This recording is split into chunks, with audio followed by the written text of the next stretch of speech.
There's no place to escape to. This is the last podcast. On the left.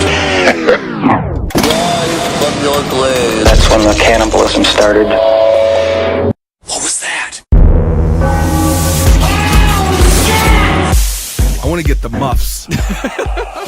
Oh, yeah, like you're at the gun range. It's like you're an autistic kid that gets afraid whenever there's dogs barking in the neighborhood. He can hear it, he runs outside, he's got to solve a fucking mystery. I just don't go to a lot of concerts. The great thing is, Melt Banana, you know where they're from? No. Japan! Oh, really? Wow. All right, welcome to the last podcast on the left, everyone. I'm Ben Kissel. That's Marcus Parks. Hey! How are you, Henry? What? Zarowski. My back kind of hurts. Why? I was getting out of the bed yesterday, and I shanked it. Whoa. You were getting out of bed, and you threw your back out. It was just like I literally was getting out to, Natalie was coming in the door, and I was getting out to say hi, because I was laying in my own filth. I got back from the gym, I was being healthy. I got back from the gym, and a lot of times what I'll do with the gym is strip all of my clothes off, and then just lay down on the bed, just kind of spread eagle, just laying there. Because that's what happens sometimes. And then I saw her come in the door, and I was excited like a Labrador Retriever. I jumped up out of the bed, but guess what? I'm not made of snips and snails and puppy dog tails.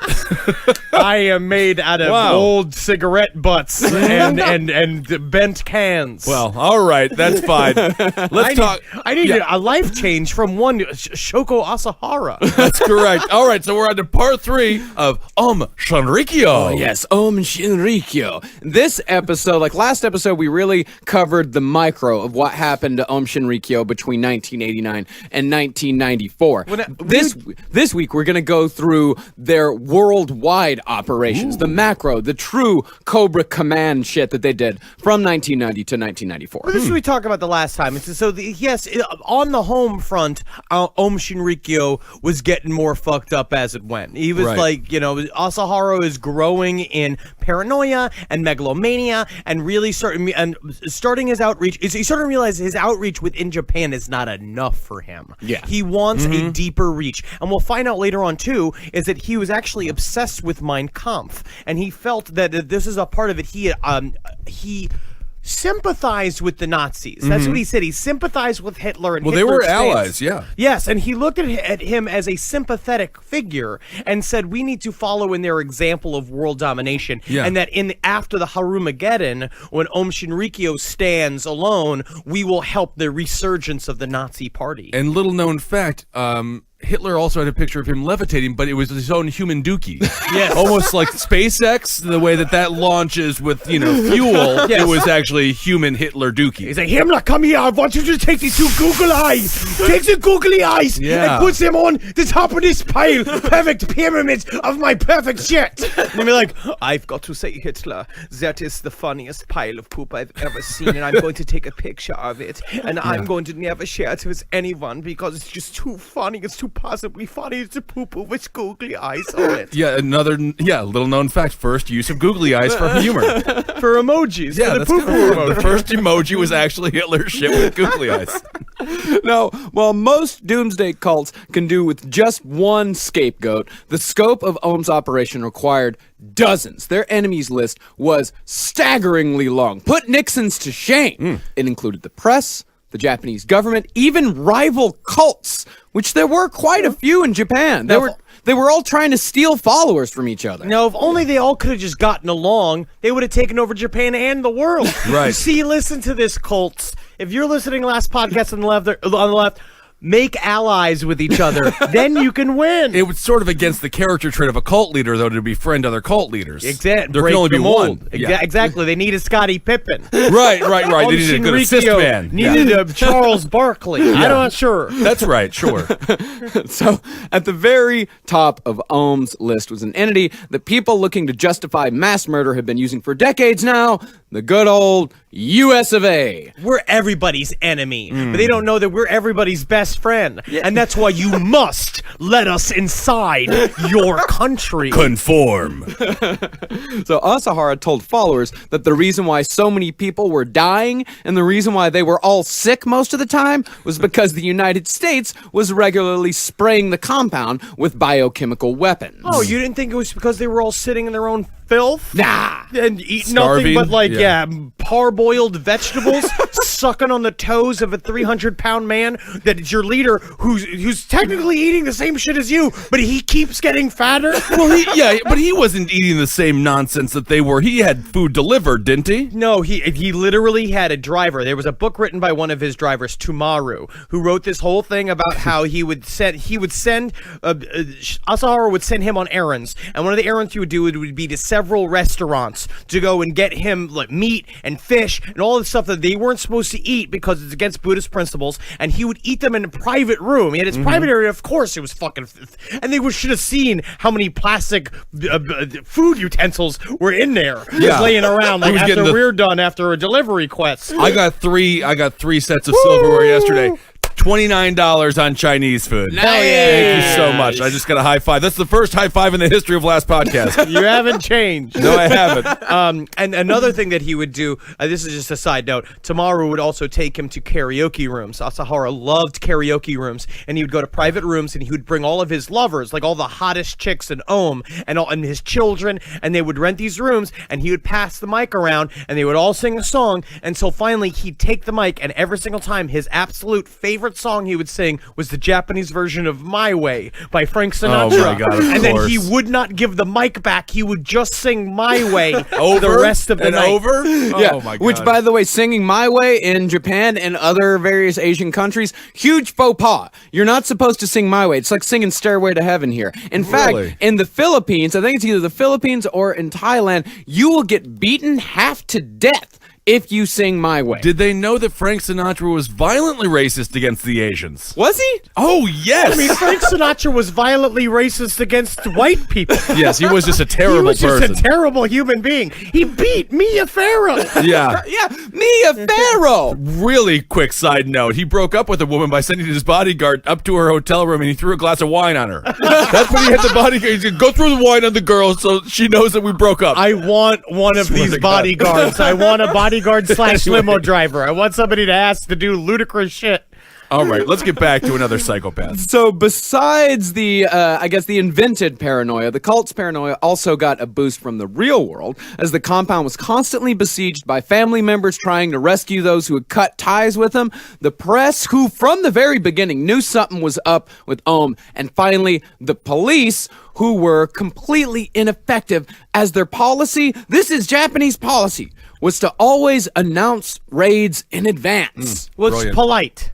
Yeah, it's a very polite society. But also within the cult, they are being led to believe that what they're doing is completely on the books and it's completely on the level, that they are fighting for peace, and then everybody's attacking them. What they don't understand, 90% of Aum Shinrikyo did not understand how heavily involved that other 10% were in making weapons of mass destruction and also drugs. They literally had a gigantic drug running like business to the side of it, and they're literally hanging in there being like, why are all these people bugging us all the time? Yeah, and thus with attacks coming from all sides, Asahara said, the time to arm is now. Yes. And with millions of dollars in the bank and over 1,000 cult members living in compounds across Japan, Ohm was more than prepared to do so. Now, while most of us know about the biochemical side of things, Ohm's arsenal went well beyond poison gas. Ohm acquired a failing manufacturer called Okamura Ironworks, moved every bit of machinery to a massive building 20 miles from their main compound, and began manufacturing AK-47s from scratch. Now, these weren't 10-year-old Indian kids who know how to build guns. These were 30-year-old Japanese people who up until this point have just been simple chemists or physicists. Yeah. Well, I mean, didn't the government realize they were gutting out this ironworks factory? I mean, that would be difficult to move. Wouldn't they need like mass trucks No, they and just things like that? Yata! Keep moving forward, spirit of enlightenment. They used a spell? Yata! No, they were all just super excited, being like, yes, move forward, expansion, reach to the stars. If you do not reach to the stars, then you will never become an astronaut, young Asahara. And he's just like, Yeah. thank you. So the power of ambition gutted out the ironworks fireworks It's a factory. you can do it nature of the Japanese. We lost that in this country, didn't we? Oh yeah. Yeah. We slowly bred it out of us using the Trilateral Commission's use of rigorous schooling and also fluoride in the water. Yeah, but we're still doing it. America's #1 export, entertainment. There we go. That's all we got left. Perfect. So the ultimate goal of the AK-47 factory was to have 1,000 rifles and 1 million bullets by 1995, enough to arm every man, woman, and child on their various compounds across Japan. Now with kids, you just can wrap them up in bullets. Send them in there. Yeah. It was estimated that eventually the project would have cost over $10 million, but to Ohm, whose assets at the time of the purchase were worth well over $200 million, this was a drop in the bucket. Now, you know what? It's also a really effective way to use a child as a weapon. What you do is you strap a bunch of, you know how you can take out the grenades, you can pull the pins, Right. and then you can strap the thing so you can like hold the thing, the The lever grenade. thing you do, Yeah, sure. the thing you do so it doesn't blow up. The pin Take or a bunch something. of The those. latch. Yeah, the latch. Take a bunch of those, you pop them. Right, you hold the latch with duct tape, tape it all over the inside of the kid's clothes. Right, go up to Right. have the kid run up to the American embassy, be like, please come help, please help. And he's just like, what? And he's like, I think I have rationberry. And they're like, oh, young Japanese boy, we have to help. We're the U.S. embassy. All we do is help. I don't know if they help with rashes on bellies. They're not What they inside. do is they think that that's code for this kid wants them to fuck him. Right? Oh, I see. Because they're the government. They take the kid into the building. They go to erotically strip its clothes off of it. Boom! So that's a suicide bomber. Yes. Yeah. But using pedophilia against them. I don't know, but I think you're inferring to pedophilia, definitely confirming we have a suicide bombing child. Look at the numbers. Follow the money. Yes, Dennis Hastert, for example, the latest senator to fall. Oh, yeah. We'll cover Dennis Hastert in the future. Now, in addition to their attempts at AKs, Aum Shinrikyo would develop literal tons of chemical weapons, build a functioning railgun, as well as a few functioning lasers, and manufacture thousands of pounds of TNT. These guys were on the fucking level. Yeah. Well, this is when it truly gets actually frightening. Yeah. This is what we were talking about last episode about where Aum Shinrikyo was legitimately one of the most dangerous forces in the world. Like when they were coming, because they had the independent thought, they had the mind to put all of this shit together. And then this is another thing that's really interesting is that in the book Destroying a World to Save It, they have a really interesting concept about how megalomania and how dangerous that is in this scenario. A lot of times in megalomania, you see people that are deeply suffering they're deep in the suffering of schizophrenia, and they believe there's gigantic illusions and stuff like that. Is that Asahara was literally suffering from a version of that, but had access to millions of dollars and thousands of people willing to do his nonsense wills. Just Kim saying- Jong-un, right? Yes. Yeah, and that's in addition to a head full of acid. Yes. And so Oh my God, a railgun when you're on acid? Sign me up for the cult immediately. Me and my brother's gonna fucking YouTube it. Oh, You gotta man. YouTube it. But he came out, and one thing they said what's really interesting is about how an atomic bomb, which is Asahara's main goal, is such a should I wait? Yeah. Yeah. That's the big reveal. You got So get back, but start talking about the other you shit. gotta YouTube it. You can just go for it. Yeah. But no. But this is when you bring in all of the other weird inventions that. Yes. But what Asahara would do, he had this concept called the Mahamudra, which was this, which I think I brought up last time, which idea that a guru has become so enlightened that sometimes he gives a confusing command on purpose, just to see how dedicated you are to him, is that you won't question him. So one thing he would that do... was the 1,000, whatever, hit your head on the floor 1,000 times, whatever. It's all the bullshit. Yeah. And so what he did was that his head science officer, a man named Murai, who was his second in command. He was a devoted human being. And one thing he would turn to him, he's like, I want you to make me a metal that's lighter than air. And he's like, absolutely, Guru, we can do it. And he just says he could do it, and they just go off and they go work on it a bunch. And then when he doesn't do it right, he just just prostrates himself in front of the guru, and then it's just more about the idea that you want to go do it. So what one thing that he came forward and asked for is that he said, I want a floating chair. He said, I want to harness the gravity of the sun, and I want to use that in order to levitate more easily than I'd normally have to do flexing my powerful leg muscles. See, there's a movie about that. Yes. Man put the balloons on the chair. You're talking about Up. Yeah. No, not up. That's the house. There's a movie where a man sits on a chair and he It's puts the same balloons. concept. Yeah, that's right. He died. Yes, he's gone. Yeah, it was Wait, dumb. don't do it. It was dumb. Yeah, dumb thing to do. Yeah. So Murai took the command. He said, okay, we will go work on it. And he comes back to Asahara a couple of weeks later, and he's like, okay, we can do it. But the problem is the chair will spin so fast, it will make people sick. Oh, that's kind of a fun ride for a carnival. And then Asahara say like, yeah, forget about it. Yeah. You know what? Actually, that's cool. It's cool. Thanks, though. Nice. So they had all that goofy shit. They had all of the truly dangerous stuff, like the TNT, the chemical weapons, the AK-47s. But the one thing the Ohm wanted above all else was a nuclear bomb. Get in line. Yeah, right. And luckily for them, the number one producer of atomic weapons was collapsing just across the ocean, for Shoko Asahara and Ohm Shinrikyo would find a second home Oh my God. in Russia just as the USSR was collapsing. I just love the idea that Russia had a fire sale, and everything must go. What do you have? All they had was nukes. Wow. Just everything's glowing with radiation. Please, little photos is like, oh, my best salesman is Korshk here, and Korshk tell them how are. He's like, no, son, I am 47 years old, but I look like I am 9 years old, and that is because of radiation from Chernobyl. But what we'll say, we have got quite a sale going on. It's just like, we can get 2 atomic bombs for up to 40,000 Korshkas. Wow. And what exactly is a Korshkas, young George? It is a salt cube.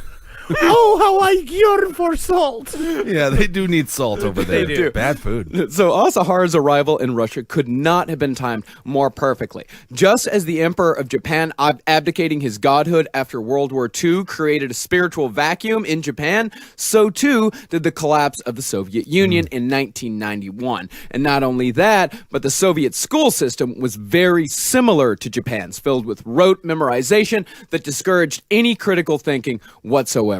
Russia was ripe for the taking, and Asahara planned to take it. Now, in what would be the first of many sold-out appearances in Russia's largest covered arena, Asahara, and this is kind of his Trojan horse. This was his way into the hearts of the Russian people. He would sit on a chair in a bare field as video screens flashed pictures of him as Christ crucified. And after that went on for a while, Asahara would give a rambling speech on yoga and kundalini before leading everyone in a mass meditation ritual. And one academic described the scene as, quote, an awe-inspiring, overwhelming experience in the state of mass hypnosis. well, it's a lot more serious than that. An awe-inspiring, overwhelming experience in the state of mass hypnosis. Yeah, man, it sounds like when we took psychotics and went to go see the Flaming Lips. That sounds awesome.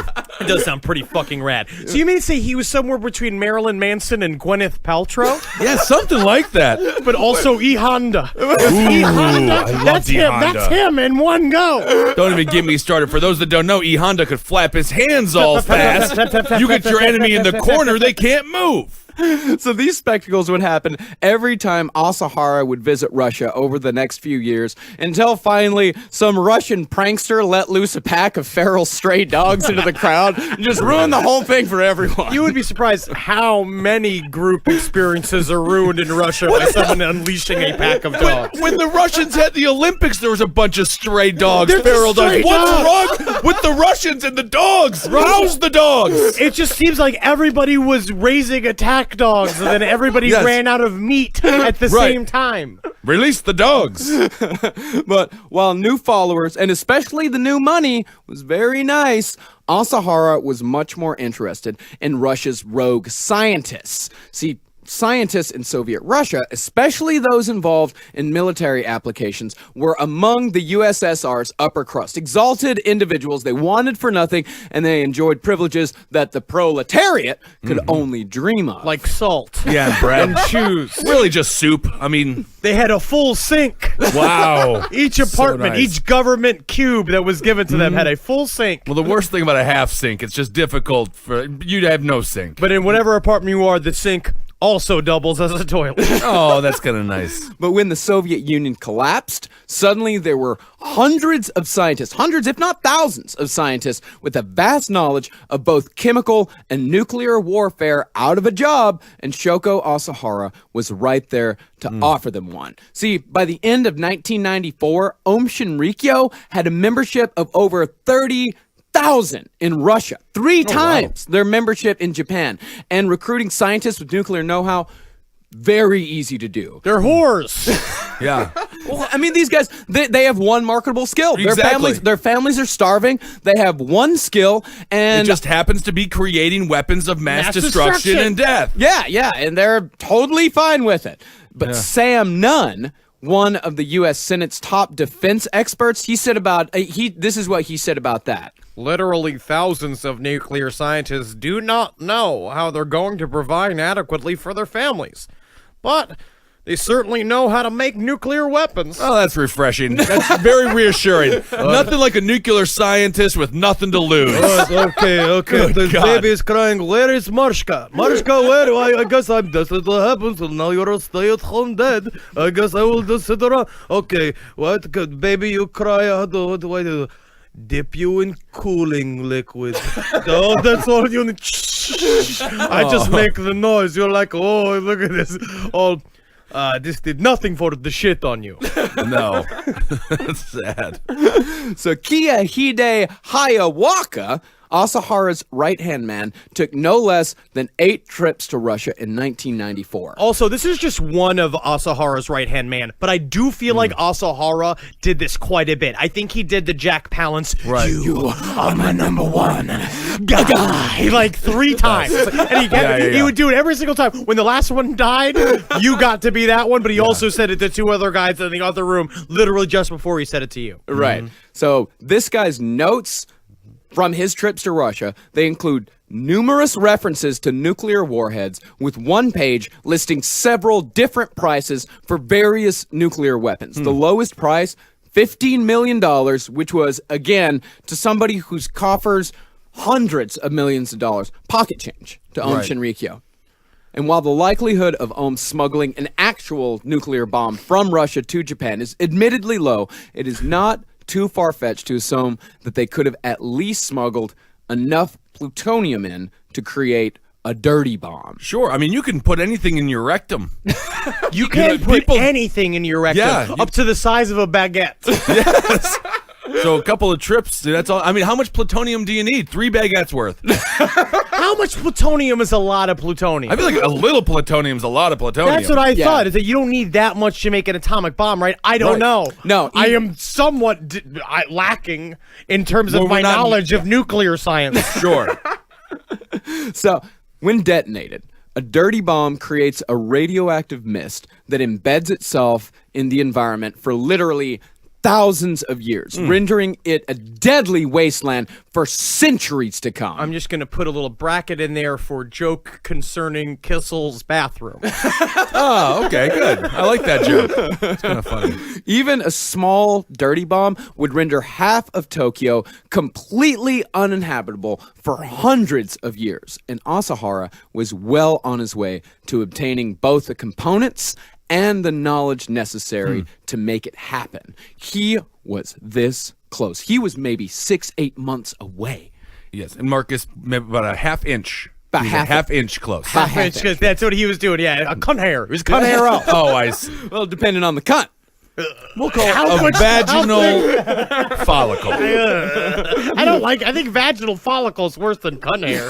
Well, for my purposes, I have to say vaginal follicle. How often are you saying it on Fox? Oh, so much. So much.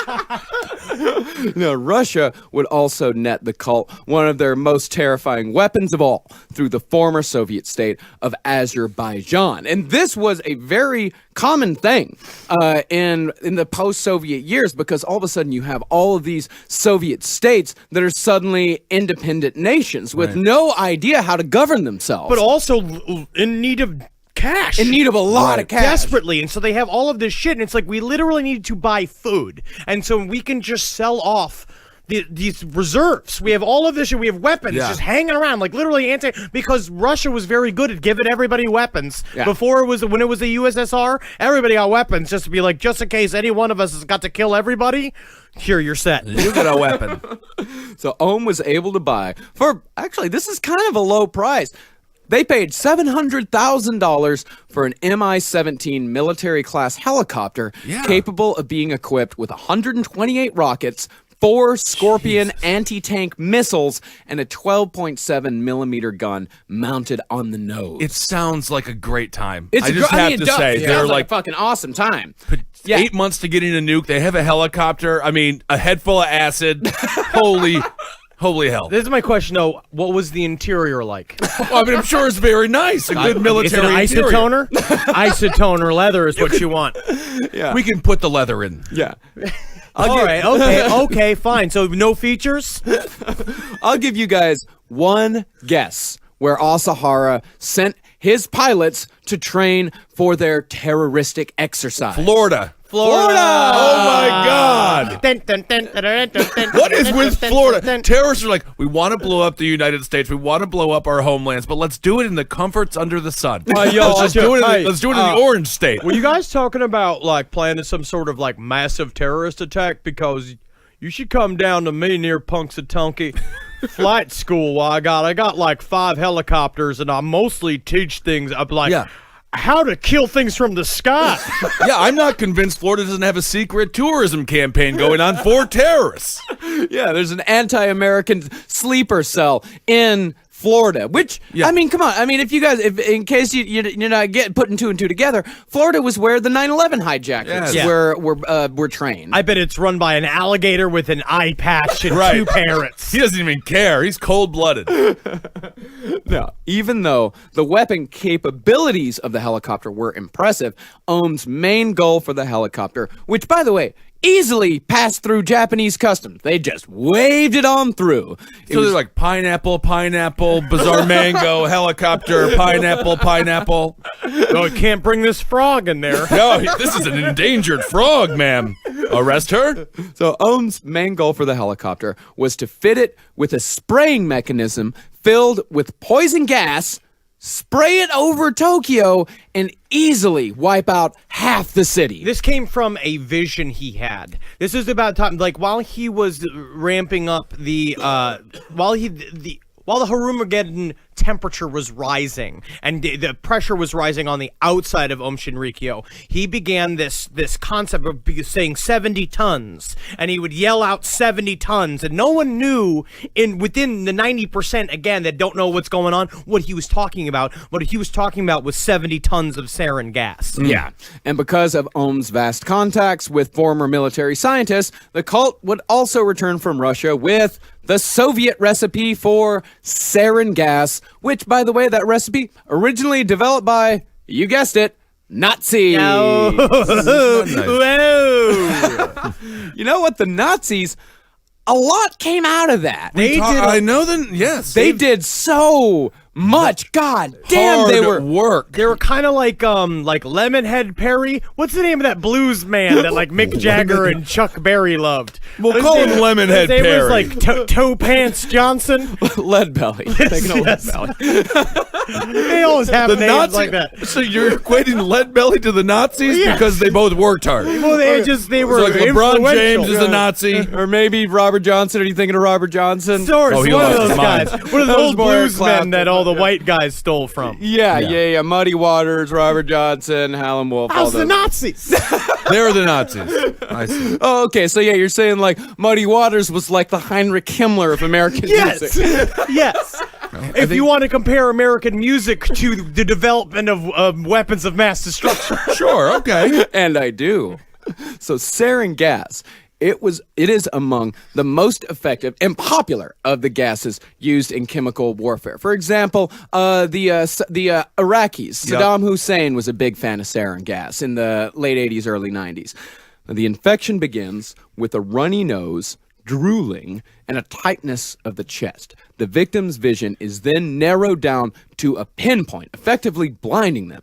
That's followed by muscle spasms, excessive sweating, and uncontrolled defecation and urination. Next come the convulsions. Don't giggle. It is kind of Don't fun. you giggle. Well, but You just giggle. no, I know because they're just like.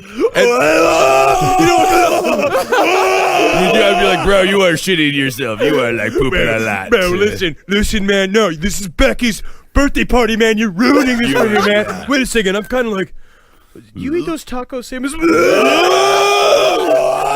Yeah, it is always funny when people have uncontrollable bowels. Yes. After the uncontrollable bowels come convulsions, coma, then eventually death, with survivors often suffering permanent nerve damage. I thought you were going to say embarrassment. Yes, literally.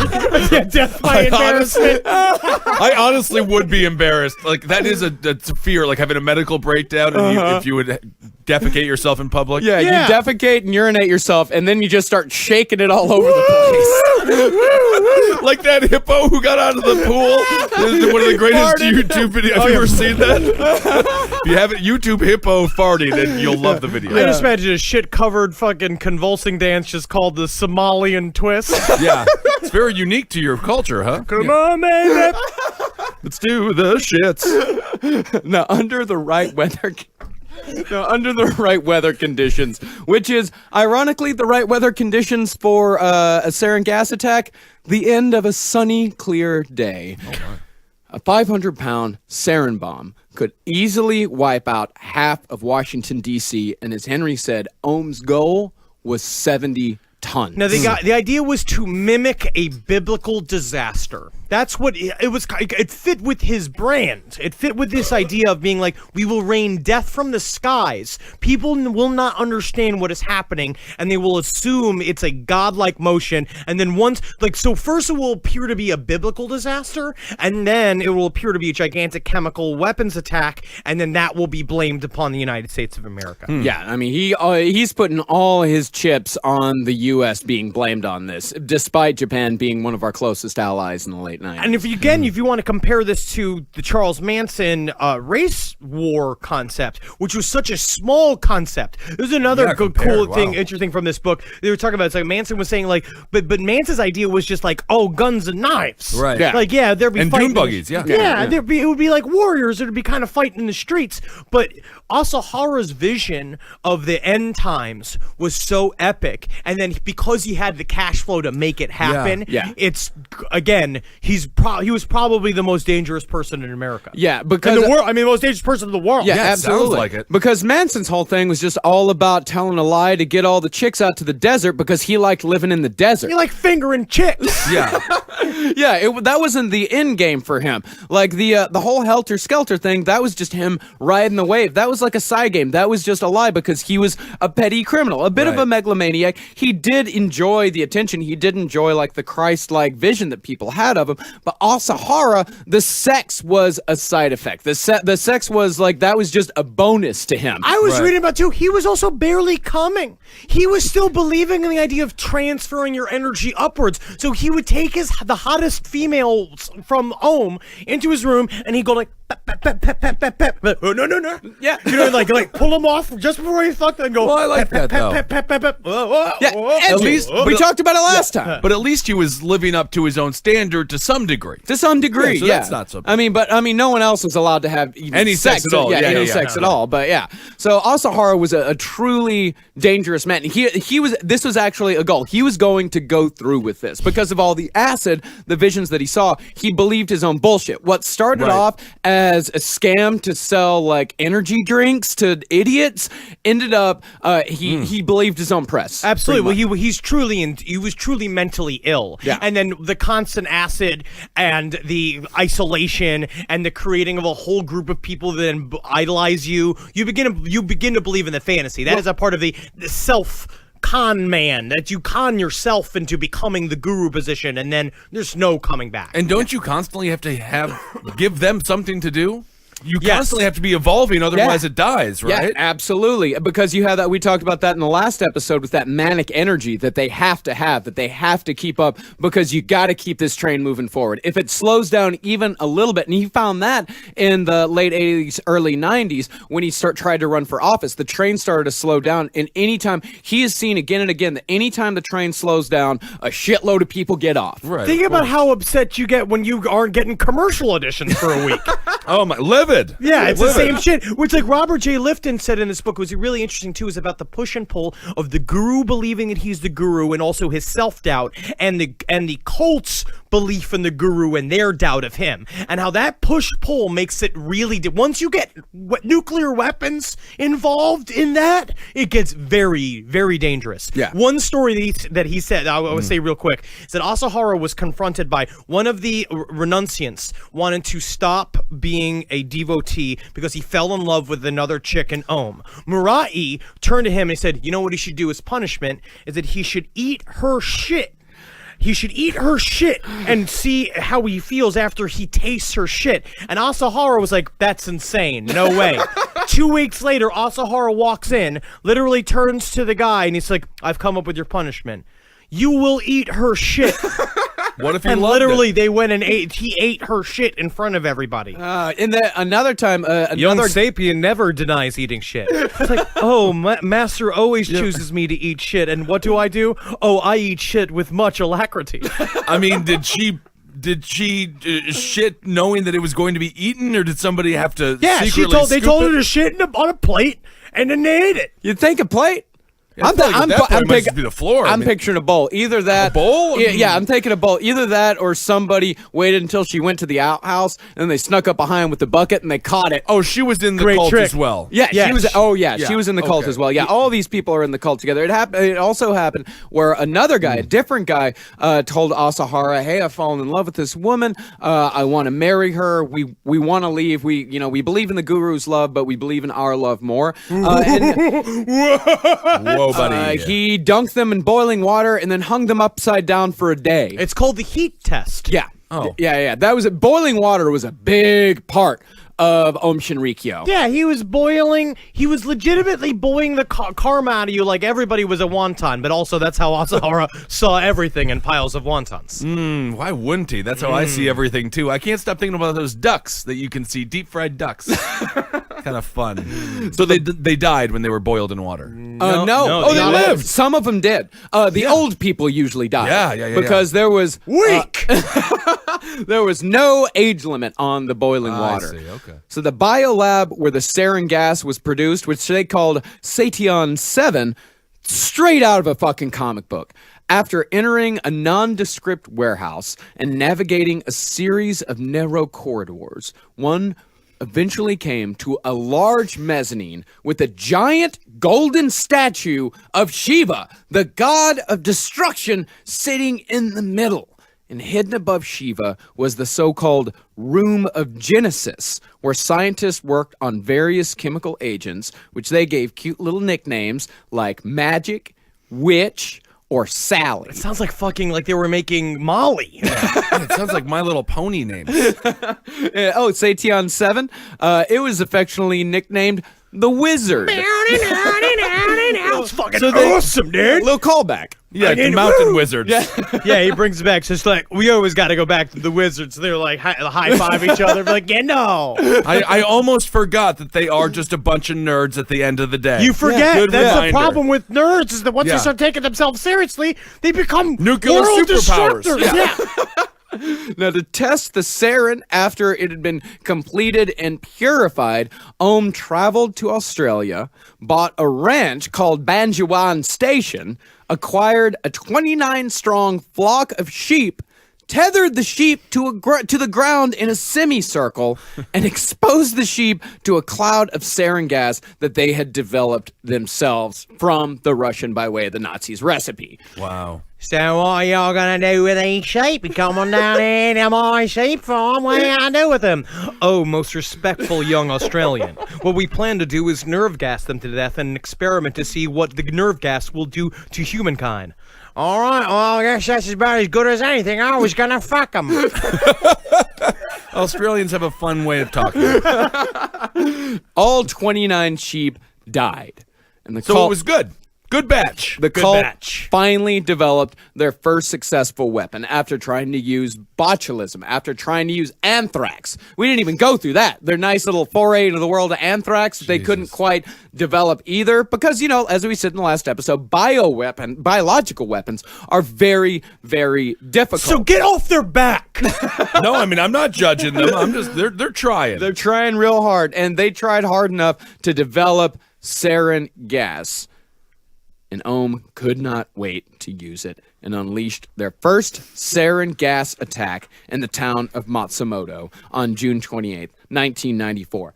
The attacks on the trains, that was not their first deadly attack. That was not their first attempt by far. The Tokyo attacks, I think, were their, fifth or sixth attack. attempt? And the Matsumoto incident, as it is referred to, was their first deadly attack. I just feel bad for the sheep. I've been this entire time. I was You can't stop thinking about the sheep. I can't. I'm talking about them murdering people, and you can't stop thinking about the sheep. People are mean. They've been mean to me. Yeah, and you know and what? A sheep never has Sheep been. doesn't know what's happening. But to it does know what's happening. It just wants to be shaved and worn to keep us warm. You know what, Ben? You know who had that same opinion? Who did? Shoko Asahara. Well, no, I'm completely serious. He felt sad about the sheep. He felt dying. so bad about the sheep because his whole sheep. thing was karma. And of course, the karma things that you could gain good karma from murdering somebody because you're releasing them from this world and Sure. saving them from hell. But animals, killing animals was nothing. Like This is already their heaven. Yeah. They already fit into the. Technically, the sheep farm was their It heaven. was. And they were just Technically, yeah. having a little sheep day, going about their sheep But lives. technically, it all fit back into his Poa philosophy, the idea of that you're killing the thing to release its karma. You're doing because you're working towards a higher end. Everything's explained. Okay. Yeah. So people in Japan, understandably, didn't really like having Om Shinrikyo around. What are you talking about? They're just stinky. They're really loud. You see flashing lights coming out of it that are legitimately laser tests. You wonder what's happening in there. You know what I mean? Like, oh, you don't know. They're fine. Yeah, they're kind of fun neighbors, right? I think suicide death cults can be beneficial to a community. You think so? Think they're going to raise property values up? well, you know they're gonna. I don't know about that. You know that once they're all dead, those buildings are going to be a lot cheaper. Right. He's creating jobs. Think about that. And so people, regular folks, they went to great lengths to remove Om Shinrikyo from their immediate vicinity because Om by the mid-90s, they were a known quantity in Japan. Om Shinrikyo was a thing. And anytime you saw Om Shinrikyo cultists moving into your area, it was time to use the law to its fullest extent to keep them the fuck out. Right. They were just as visible as Scientology. Yeah. They were not as technically legit as Scientology only because we haven't, there wasn't a lot of celebrities that were involved, like, in Scientology. Scientology's they're trying to make it more normal. Yeah, it was Scientology in its early days before they got, John Traw and, Tom Cruise and all that. John Yes. Traw, that's what you call him That's now? what I call Traw. John. Yeah, John Traw. You don't listen to Page 7? I love Page 7, and I listen to it every week. I must have just missed that. Yeah. Oh, you missed John Traw. John Traw. It's like John Traw. It's the center of Page 7. That's it. Everything revolves around John Traw. Traw. Okay. I Go apologize. listen to Page 7. Me and Jackie Zabrowski, which Henry is going to be guesting on here in the next few weeks. Very good. And I'll be fabulous on it. John Traw. Welcome to the slumber party, Henry. Yay. But Om Shinrikyo was like the super weird version of that. But everybody knew them because they were in newspapers. Asahara was always on television because he brought on as a gag. But Scientologists just want to make great Hollywood movies. They don't want to invest in nuclear weaponry. Well, they do want to make a gang of the straightest men who've ever been straight. That's right. Today's sponsor for Last Podcast on the Left is Casper Mattresses, obsessively engineered American-made mattresses at a shockingly fair price. And now you can get $50 towards any mattress purchase by going to casper.com/LEFT and using the code LEFT. How they make them so damn comfy? It's a hybrid. Latex foam and memory foam. In fact, Rebecca Trent, the owner of The Creek in the Cave, where we record Last Podcast on the Left and every other cave comedy radio show, she just bought one of these Casper mattresses. She says the secret is the pillows. Go all out on this, man. And you know what? These people, these Casper mattress people, they got a risk-free trial. They got a return policy. They'll deliver it straight to you. You can try it for 100 days, and if you're not happy, they'll pick the damn thing back up again. It's $500 for a twin-size mattress, $950 for a king-size. You compare that to industry averages, it's an outstanding price point, ladies and gentlemen. So get $50 towards any mattress purchase by going to casper.com/LEFT and using the code LEFT. Terms and conditions apply. So, one particular land dispute, as the Aum Shinrikyo cult was moving into the town of Matsumoto, it's about a town of about like 200,000, that would not end in a lawsuit, as they usually did, but in mass murder. Now, Aum, seeking to murder the 3 judges that were about to rule against them in this land dispute case, Aum brought back their old car exhaust plan that they borrowed from the CIA, but they now had gas that actually worked, and they knew that it worked. And the attack from the beginning, bit of a comedy of errors, kind of seemed destined to fail. So first, the head of the operation overslept on the big day. God, I gotta wake up. Normally the rat that nibbles on my toes does this a lot earlier. What's going on? Oh, maybe I woke up early. It's 12:30 when you wake up in the morning. I get up in the morning and I gotta get back on my I never know what I'm He's putting on sunglasses. He's putting on a denim jacket. And now and I'll be alright. It's alright. Sees the bus pull away. Yoinks! No. And the van that they were going to use, they had to load it up. In order to do these gas attacks, they needed hundreds of pounds of equipment. And they also had 5 cultists in this van. And because they had so much weight in it, they couldn't muster enough power to go over 30 miles per hour. It is funny. It is actually. But the thing about these bumbling assholes with this big junky van that's only it is filled with toxic gas. Right. That if they fuck up, like even they would have been way more dangerous if they just fucked up. Yeah, if they just hit something. Like hit something, and then that would have killed everybody. Literally thousands of people would have been dead. Terrifying to think about. Oh no! Well, they had to wait until they got there. They had to do a chemical reaction once they got there, and that was another comedy. That was another error that they made. So the cultists finally arrived in Matsumoto around 9 p.m. and they picked a supermarket parking lot as the perfect spot to hit the judge's dormitory. Because, of course, they're depending on sarin gas and chemical warfare and all this. It all depends on the wind direction. Like, that's what, if you want it to go a certain way, then you've got to release it from a certain location. Get fans. Yeah, that would work. But when they started the chemical reaction, they botched the formula and their van filled with a thick white smoke.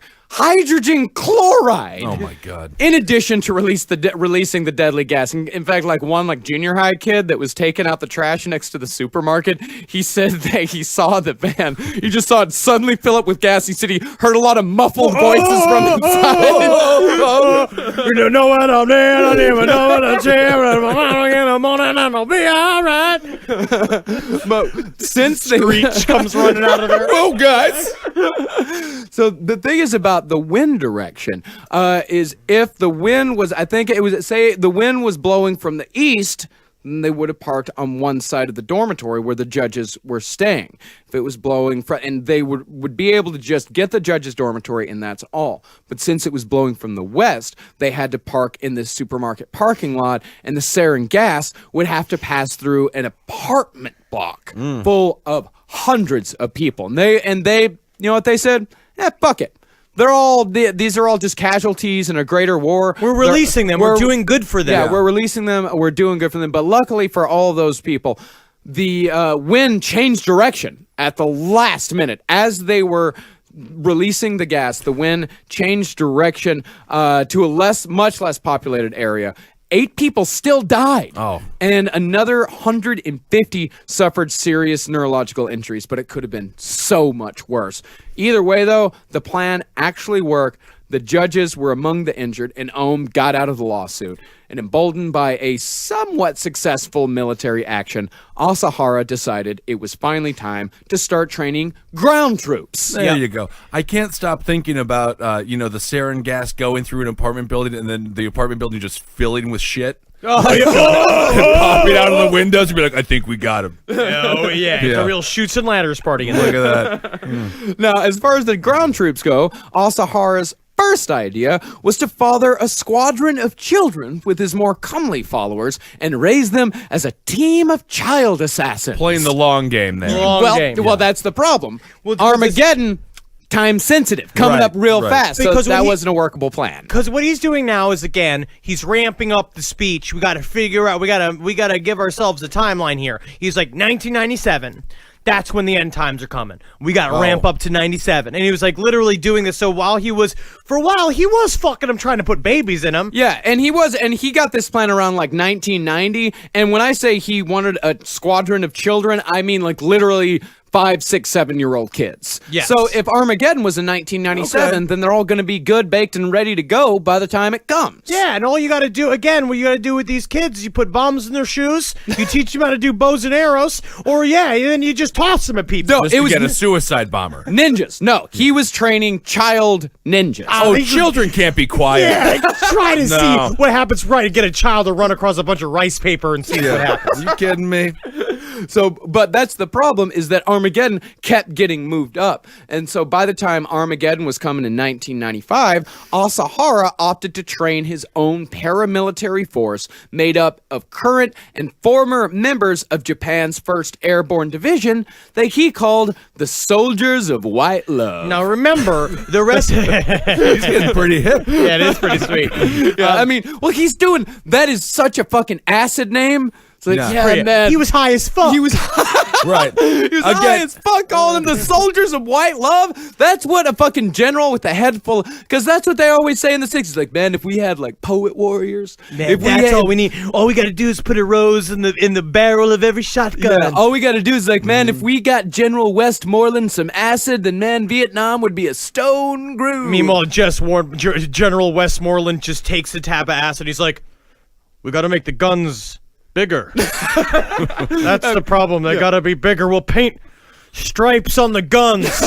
Paint stripes on the guns. And that's as he's eating a cereal out of the bowl of a Vietnamese boy. Oh, no. Wait, Just like what? it because their skin makes it salty. Yeah, Westmoreland was a psychopath. Yeah. He was eating it out of the boys? I'm sure he had a boy skull that he ate breakfast yeah. out of. Oh, I see. Yeah. You put a couple of expanders in a butthole, you get some cereal in there. Technically, a serving of cereal is only 3/4 of a cup. That's something. Really? Yeah. I didn't know that. So boot camp for the Soldiers of White Love began in the summer of 1994. And their training ideas actually pretty novel. The most novel one came when Asahara hired a bunch of homeless dudes from Tokyo and told them that they were going to be extras in a movie called Soldiers of White Love, but they were actually just used as stand-ins for the military resistance that the White Lovers were sure to face. If you're homeless, that's a hell of a gig.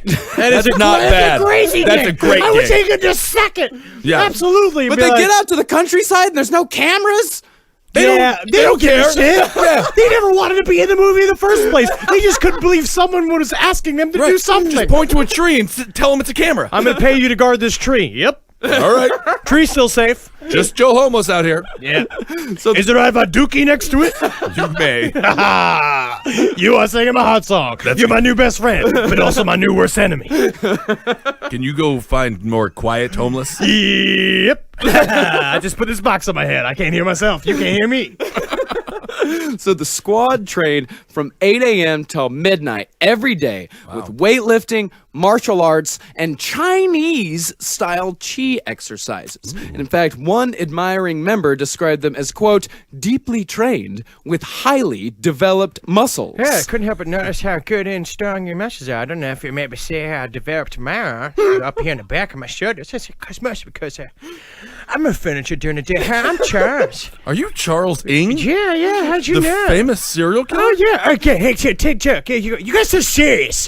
Why is everybody so serious all the It's time? a suicide cult. We're Okay. preparing for the end of the world. No. Guys, we got rap for a bit. Got Rex. Got Rex. Okay? Listen, all right. Why does it wear like a Tupperware? Why does a walrus like Because Tupperware? he's always looking for a tight sear.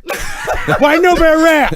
Why nobody rap? Well, I don't. Nobody know what I bring to Urban Weekend. It's kind of a serious time. Nobody for knows. Maybe Everybody doubt. Everybody always judge. Well, But me, it's a no judgment zone, and I right here in check on the ground. maybe not the right time, Charles. So all this was in preparation for what Asahara called X Day, in which the white lovers, all hopped up on sarin antidote, would seize the government following the Great Helicopter Sarin attack. And with the government in chaos, Ohm would stage a coup, establish what they called the Supreme State, and place Shoko Asahara at its helm with the title of Holy Monk Emperor. Fuck yes. That is what, if I ever have a production company, if I'm ever executive producer again, that is what people are calling it. The Holy Monk Empire? Yes. Or Emperor? Yes. Sorry. And I'll everywhere the in Empire. soft white slippers and nothing else. That's good. But followers, they were warned in the ramp up to Armageddon. They were, of course, warned Armageddon was going to get a little heavy. See, the white lovers and the sarin attacks were just the beginning. Asahara claimed to have plasma cannons, solar weapons, and vaporization bombs all in production. And there's actually some of it that is not too far off in their travels to Russia. So Hiawatha was meeting with prominent Russian scientists for help on the cult's laser research. Asahara was obsessed with having a laser weapon. He was obsessed with Nikola Tesla. He wanted to harness what Tesla said that he could make was a wall of energy that will destroy all humankind, which is intense. cool. I wonder Sounded, why yeah. he didn't get funding.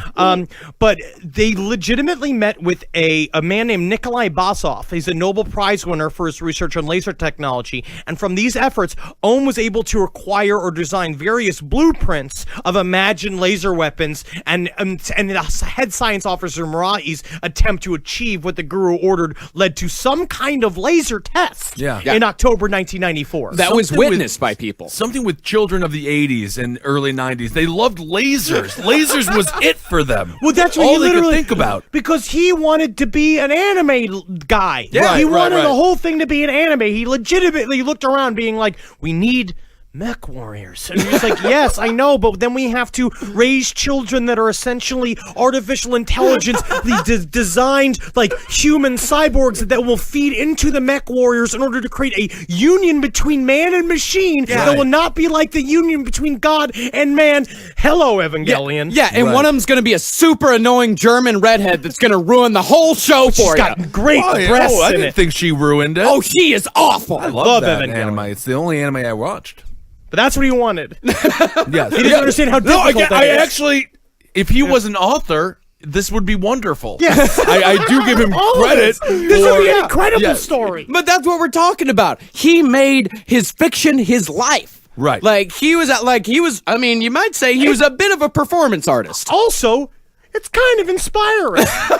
It's kind of that thing of being like, go do it. If you want to be right now, we have a lot of people out there that listen to this show that are professional illustrators. They're like, they want to be professional illustrators. Sure. People don't want to do. Do you want to write books? Whatever you wanna do. Don't dream it. Be it. That's what Asahara should have said. Yeah, that's what Josh Rogers, who does a lot of art for us. Josh, you can do it. He is doing it. I know you're Canadian, but you can still Well, do what's it. wrong? You That's are fine. poultry of spirit because of your country, but you can be like an American and do it, or a it. Japanese person. Sure.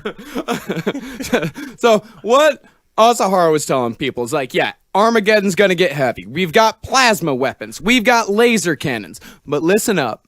I've given you all the tools that you're going to need to survive. Those who had reached enlightenment in the cult were blessed with unusually high plasma fields, so the plasma cannons would only add to their power. Oh, easy. He also, that was a part of also Om Shinrikyo's design, is that they attract a lot of doctors. Yeah. And they did, and they said that these meditation techniques, which is really interesting here, that they had the doctors for after Armageddon, they would be able to take care of everybody. And this whole idea of being like, we got plenty of doctors, so we don't have to worry about anything once the end times come. Right. And also they believed that because the vaporization bombs that removed all oxygen from the air were fine, because Om followers already knew shallow breathing techniques through their meditation sessions, so they could hold their breath until the effects pass. Yeah. That's brilliant. Yeah, it's not like vaporization bombs actually suck the air out of your lungs or anything like that. Ah. Yeah. And as far as those solar cannons went, the ones that focus star power to melt everything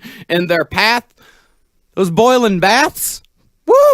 That's what that was for. Oh, I see. Enhanced heat resistance. Yeah, it's That's like great. It's like when you boil a kielbasa before heating it up on the stove. Sure. I think that's how that is. Wow, well, I believe him. Yeah, and unfortunately, during all this nuclear war, the world's food supply would almost certainly be destroyed, but Om followers, they could survive that just by opening their chakras and lowering their metabolism until the world could be returned to its previous glory. And if that doesn't work, you can just cut off your fucking feet and eat them. Eat them. It's so simple. We're food. We're just food. God, how would anyone doubt this? See, I mean, this is common among any religion, any and every religion that has Armageddon weaved into their belief system. They're always told that they're the only ones that are going to survive the coming slaughter, and only their figurehead has all the answers to live through it. It's every single religion that has, because it makes them feel special. That's what keeps them there. That's what keeps them hooked,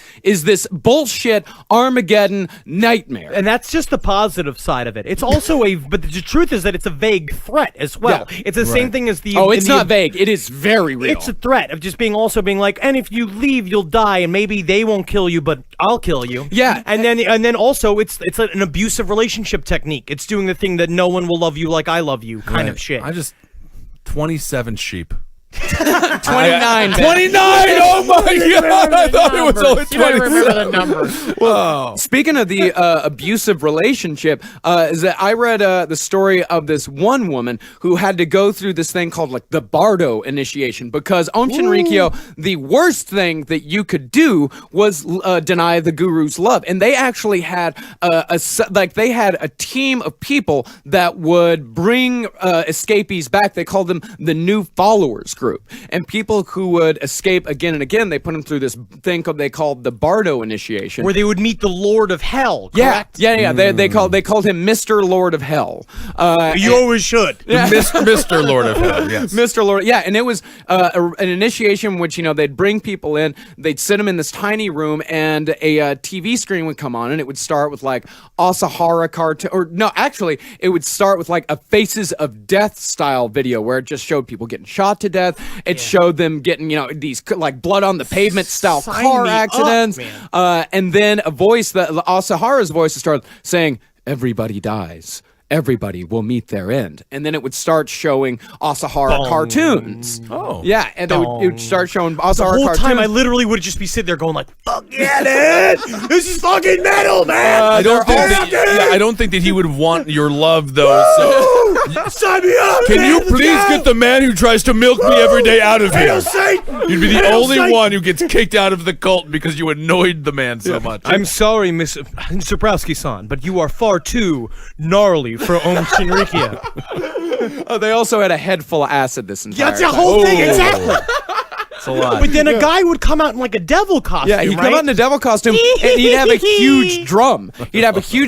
And the other thing about Om Shinrikyo, a lot like Scientology, is that they would do confessions, where they would tell people about every bad thing that they'd ever done in their life when they were inducted into the group. Scientology method as well. Yeah. So they'd have these guys, this guy that would come out with this big drum, and he would recite their confession, every single thing that they ever said, every bad thing they'd ever done, and he'd keep keep beating the drum faster and faster and faster and faster. Never tell him anything. I was in Catholic school. They wanted me to go confess to this disgusting priest. I didn't tell him nothing. Yeah, because all the time he's sucking on a paint fucking icicle, like a popsicle. Exactly. But you know what's also weird? A good way to freak people out with a head full of acid in the situation dressed as the devil? Do the thumb trick. That is kind of fun. Trick, be like, you separate your thumb.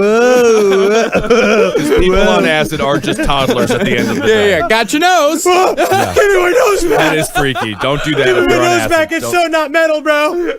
And then after that, they would force the people to get into the lotus position, and they would bound their legs with rope. They would handcuff their hands behind their back, and then they would bend them into the most painful position possible. And then a guy would come in with a big stick, and he'd just start beating on the walls and on the floor. Still, that just sounds like DDP yoga. Diamond Dallas Page yoga. What's that hot yoga? Sarananataka? Yeah, something like that. yeah, and then finally, after anywhere from 14 hours to 3 days, one guy went through this ritual. They were put in a prison. They put them in like these tiny little rail cars with a ton of other people, and they would be these hot metal boxes, and it was like, the temperature over 100 degrees. And not only that, but they would pump hot steam into these containers, and the only privacy they had is that you could go hang out next to the shit bucket, because nobody wanted to hang out next to the shit bucket, and that was the closest thing to privacy. Except for one guy. I gotta use the shit bucket, huh? That's cool. Yeah, I just kind of like to be near it all the time. And that's the thing, is that we're talking about this abusive relationship, is that this woman, even after she went through the Bardo ritual, that was like the third time she escaped, even after she went through the Bardo ritual, she escaped, she came back on her own volition because she couldn't get the thought of Asahara sending her to hell out of her head. She just couldn't get it out. I mean, they're mentally ill people. How does one actually, make no, love they're stay? not. They are absolutely This woman not. sounds like she might have. Absolutely not. That is insulting. That is very insulting to abuse victims. They are absolutely not abuse victims. No, They're talking about Shinrikyo cultists. No, cultists are not mentally ill people. I think that is a very, very common mistake, and I think that is a very dangerous mistake to make. They are And I broken. think Well, that I make a lot of. I'm a dangerous guy. I'm a dangerous man. I think that underestimates the cult. They are broken people, yes. They are grieving people, but they are not mentally ill. The problem is some of them are, yes, but they are absolutely Thank you. not Some of them mentally are. ill. Thank you very much. But the problem is that it's mostly when you put yourself in these set of circumstances, when you have given up so much control, the idea that you were ever wrong about that is very embarrassing and very hard to come back from. Yeah, right, exactly. That when you have so fully subjugated yourself to someone else, in order to then believe that you were wrong the entire time, means that you essentially gave up years of your life, and the shame and the grief associated with that causes people to stick by these beliefs for a really long time. Because basically, in order for her to disbelieve that Asahara is real, then she has to then also take into her mind that she went was through wrong, the yeah. that she went through the Bardo thing for no reason. Yeah, and not only Right, that, right, but right. she brought, she had a family there as well. So not only is she wrong, but she has also wasted her children's life. She has put her children through all of this. The whole belief system is in shambles. They are deeply flawed. Yeah. Everybody involved in this whole thing is just flawed and fucked Well, yeah, up. they're trying to murder thousands and millions of people. That's the thing. Yeah, but That's the big that's the thing, is that That's the right thing. this woman had no idea that any of that was going on. No, she was actually, it was actually sadder on her end Yeah. because she wasn't a part of the big nefarious world domination plans. If she was a part of that, I understand why the rest of them were creepily, like the 10% that were creepily devoted to Asahara. I know why they are, because they are also being like, we'll get a cut of the pie. We're going to be a part of the winning 10%. Like he'll include us in the celebration party. Yeah. But everyone else was expendable. Yeah, Destro's all about Cobra Commander getting to the top. Because he thinks he'll be able to hang out Yeah. in the conference room. We just understand Cobra Commander's probably going to fucking blow his brains out. Yeah, exactly. So... Are we sure about the exactly? That's fine. So by the end of 1994, Ohm's Supreme Truth would have over 40,000 followers in over 30 branches in at least 6 countries. Their weapon stockpile had reached supervillain proportions, and the connections they had made extended all the way to the Yakuza. If you don't know who the Yakuza is, they are a worldwide criminal enterprise filled with the baddest motherfuckers Japan has to offer. They're like the mafia times 10. Yeah. And in Japan, they're incredibly important because they're fully involved in business. And I'm certain that what it comes down to it is that, like, what we have here is that they do have a concrete connection because the Kyoto Nakata, the high-level Yakuza master, joined Aum Shinrikyo after a fatal liver disease diagnosis was supposedly reversed by miracles worked by the cult, right? Yeah. But also, that was their in. But a part of it, too, is that because they were involved in big business, they could not be involved in big business without being involved with the Yakuza. Absolutely. So at some point, Yakuza members are going to show up and be like, so what's this operation? Like, we know everything that you have. We know that you got this helicopter. You know, it's like, so what are you doing?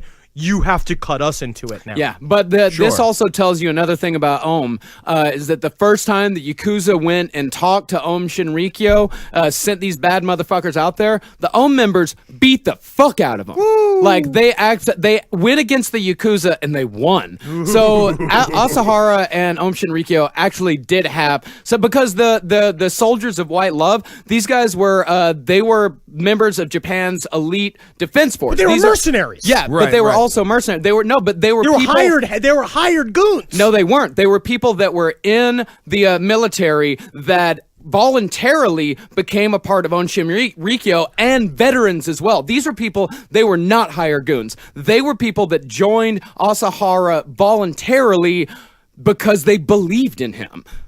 That's not good. Hey, you got to believe in something. I'm so glad all this is in the past. You know what I mean? It's not happening now at all. This is like one of those things. I'm so happy that this is done with. It's not like there's an organization called ISIS that's almost exactly like Aum Shinrikyo. Oh, we made them, and we'll turn them off and turn them on every time we want.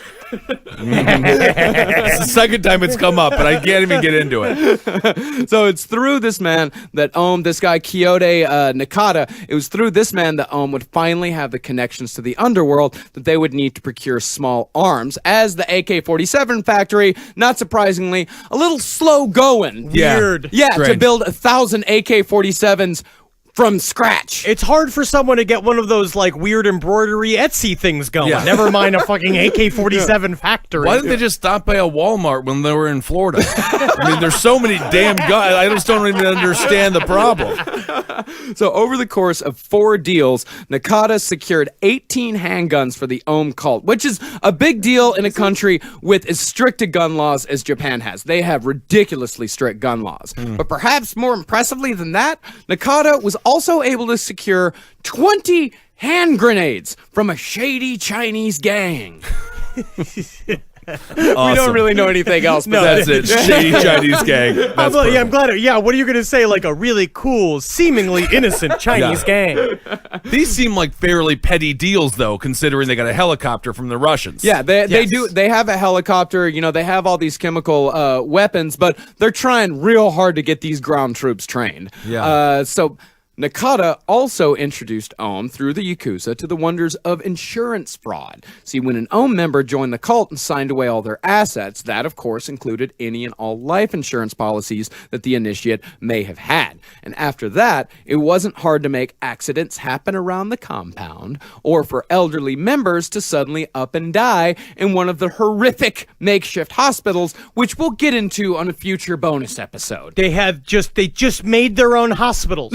Yeah. And there's a lot of things that I'm It's like into. MASH. I like, yeah, I love farmers markets. Right. I like, farm to table stuff. I like indie things like Hey indie man, films. here at CCR, we are 100% DIY. Like we're the fucking DIY network, man. We fucking love DIY. You know what shit. I could use Well, for there's actually- things to not be DIY is a hospital.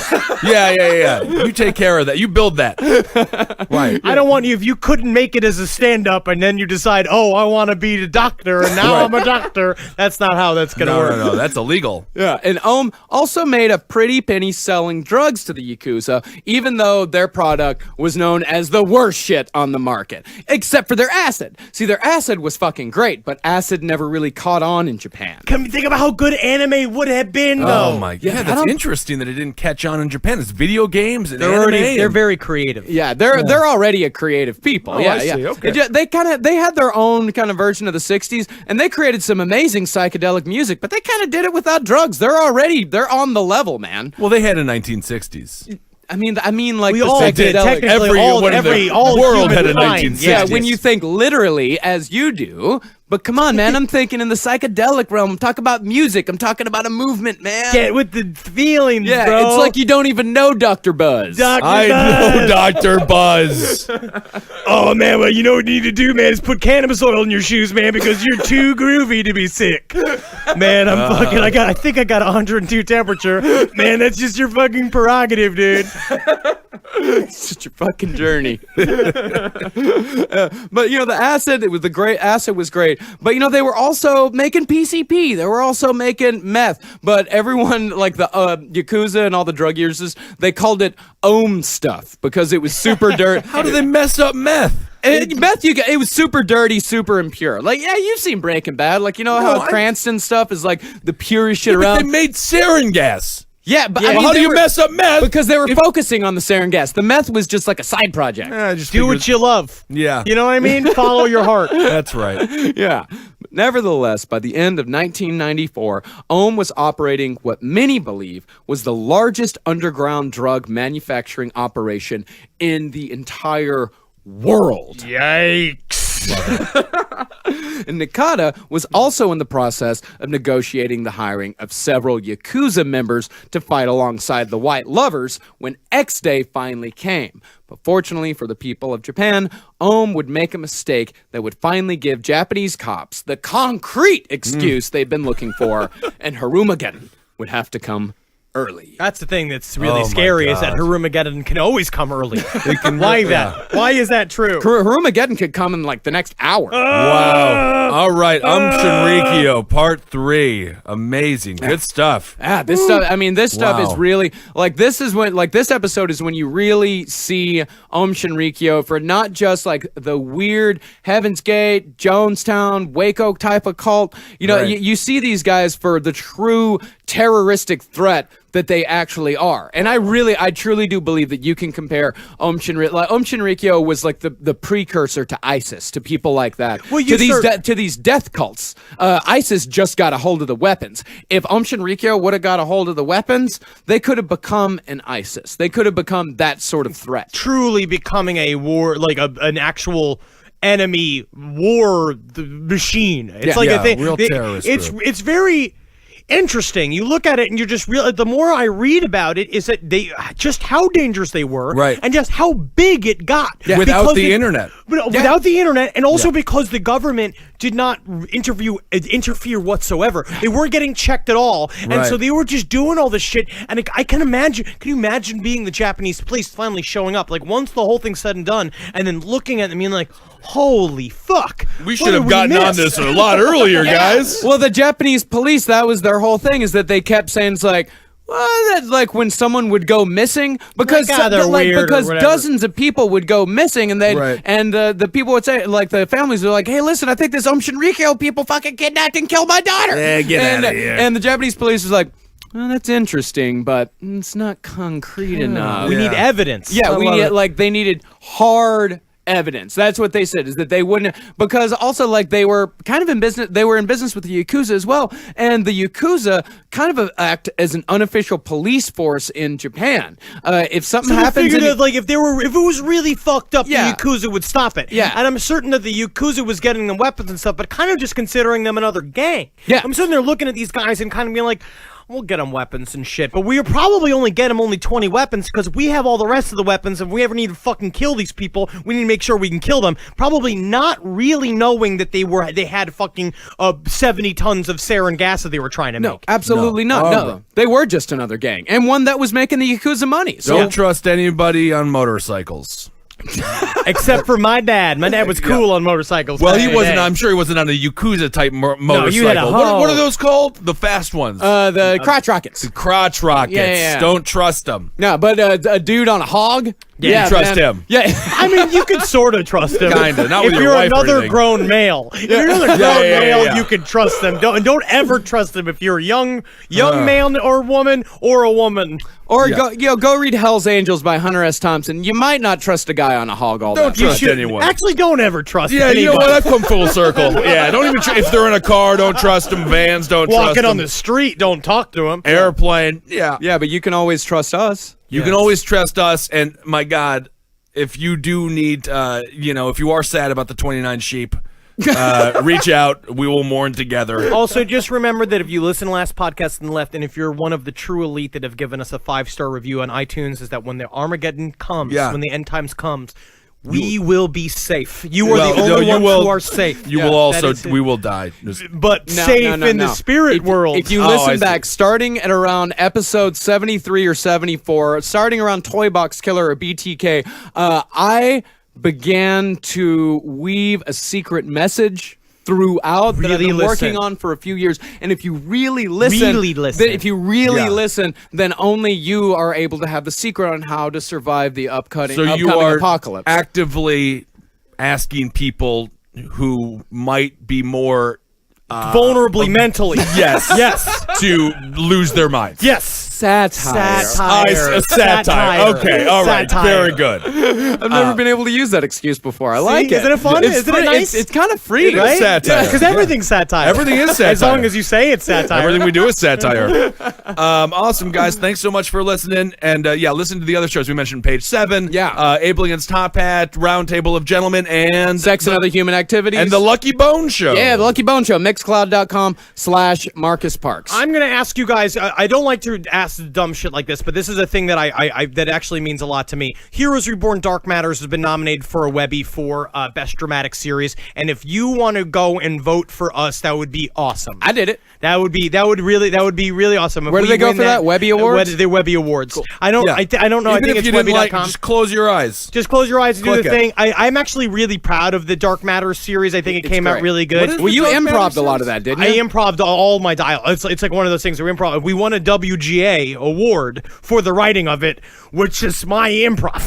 right. But that's fine. It's always that's way, fine. But it's like just comment, just please vote for it. That would be really awesome. We're in second place right now, and if we win it, apparently we're getting close to an Emmy nomination. Nice. So if that could happen, this would push it. So come on, that would be great. Fucking whip it. Do it.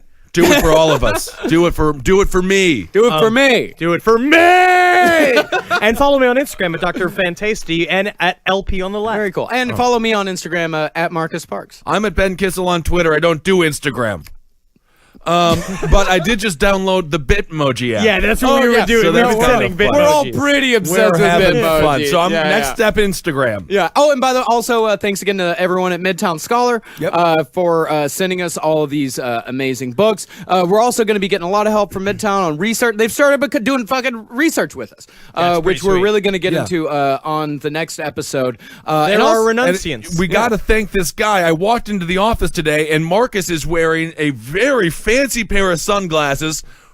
Rudy! Yeah, thank you to let's see here, Devin Johnson, who works for this company called the Rudy Project, and they sent us like a bunch of fucking awesome swag. Thank you for swag. Yeah, and also this shampoo to get grit out of your hair. Which was kind of an insult, I have to say. I've never had a piece of grit in my hair. Oh no, you need grit in your hair. I don't work hard. Yeah, I know. Yeah. So, and the guy that sent us the awesome anti-grit shampoo, his name is Chris Hickman. I used it last night, or I used it night before last. I only wash my hair like once every 2 weeks. I used it the night before. What? No, it doesn't. You just move on. You just move on. Don't think about it. Don't Once every 2 weeks. Yeah, you're not supposed to wash your hair all the time. Yeah, but that's how you lose your hair. You're not supposed to. It damages your hair. I don't know if that's true either. It's absolutely. It seems like a lot of myths for people. Skate over it. It's totally skate right on over that. Very true.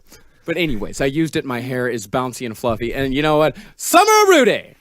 I'm gonna remove my thank you to Devin. Devin, you caused all of this. RudyProject.com. It's like if you're a workout person, like I know some of you guys. I'm doing workout. I am a someone who workout person. exercises. A workout person. It's a triathlete thing. Yeah. And a lot of these workout people, they listen to our show while they work out, and they've got like a bunch of cool shit over there. So I tell you what, I'm doing Summer of Japanese Whiskey. That's my thing. Oh, I love that. Oh, yeah, very nice. I'll definitely do that. Oh, and if you, by the way, if you want to give to our Patreon at patreon.com/lastpodcast on the left, thank you guys so much for all of your support. And if you want a Last Podcast on the Left t-shirt, go to cavecomedyradio.com/ merch. And I seriously could not tell you guys. You guys are the most supportive fans in the world. I just felt like saying it. Our Facebook group is like 12,000 people now. Like, you guys really are the best, most supportive, most awesome fans in the entire fucking world. You guys are great. We don't say it enough, but you guys are fucking amazing. Me love you at wrong time. When we get to 15,000, then we'll go on to phase 2. So, Phase 2 will be discussed at 15,000. So, interesting. But if you listen throughout the episodes, You already know what phase 2 is. you already know what phase 2 is. If you're listening real closely, If you really listen. Don't drive him crazy. every ninth word. All right. Just think about that. Every ninth word. Hail yourselves. Heil Geet. Hail Satan and hail me. And magustalations. Megustalations, one and all. Don't shit yourself today, all right? Just avoid it. Just fucking do make not. the toilet. For more shows like the one you just listened to, go to cavecomedyradio.com.